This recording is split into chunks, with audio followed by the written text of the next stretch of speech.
Neerja with a story. Too much love. Too much love, Neerja.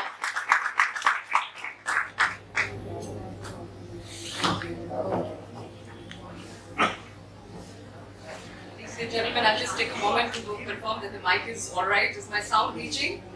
No, it's not. Alright now? Yes. Too much love. If you were the typical Indian parent, you would stake your life and limb upon your children. The danger is that you may love them too much to see the red flags on their journey to adulthood. Dr. and Mrs. Bagchi were held up in society as ideal parents. Their only child, Adya, was the apple of their eyes. She received a textbook education, and when the time came, of course, she was accepted into one of the topmost law schools of the country. For the next 5 years, the Bagchi family sat back and prepared to bask in Adya's reflected glory.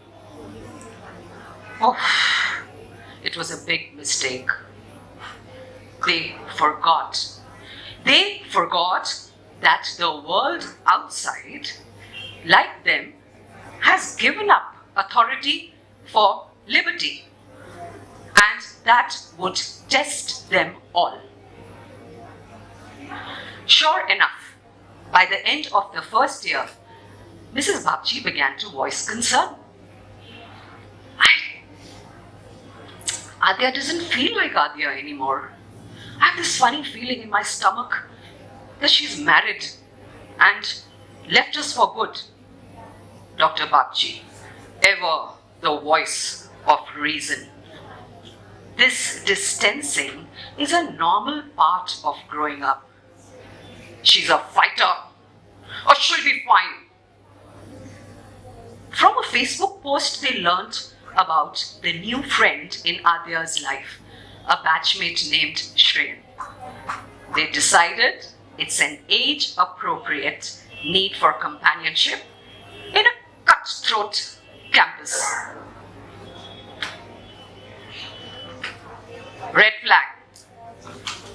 One day, there was an anonymous email for Mrs. Bagchi.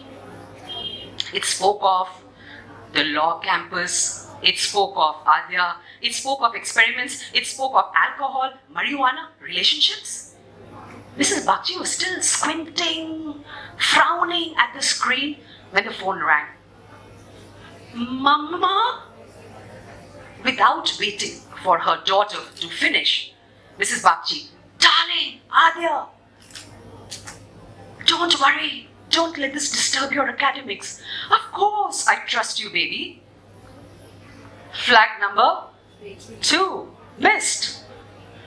During one break, Shreyan visited them home to meet Adya. The Bagchis didn't like him. He wouldn't look them in their eyes. In fact, they barely exchanged a word. And soon after his departure, Adya took her mother aside. Ma, Shreyan said you threatened him of our friendship? You warned him of our relationship? This new extra-constitutional voice in their family was another red flag missed. Adya was presenting all the symptoms of her generation's chief new motivations. FOMO, fear of missing out. YOLO, you only live once. And MLMR, my life, my rules. Time flew, as time does, and the family assembled for the much-awaited graduation ceremony. The night of the convocation, Mrs. Bagchi shook her husband awake. Listen, my skin is crawling. There's a terrifying, terrifying expression in Adya's eyes. It is dark, desolate, empty. The two parents held their hands, sat together, and decided, it must be fatigue. Ceremony over, they packed their bags, went home.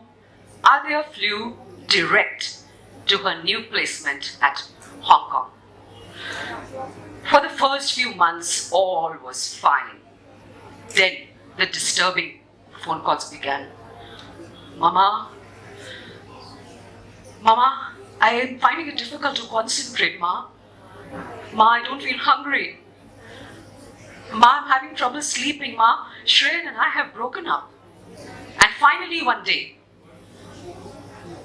Ma, you and Pa carry on, Ma. I want to go. Mrs. Bagchi went stone still. Adya, darling, where are you sitting? Ma, I'm sitting on top of my office building and I feel like jumping off. Adya, come! Mrs. Bagchi crumpled. A siren went off in her numb ears. Oh, I didn't see this coming. I didn't hear it coming. I didn't feel it coming. Did you? Did you? Did you? What do you think killed Adya? Clinical depression or too much love? Thank you, ladies and gentlemen.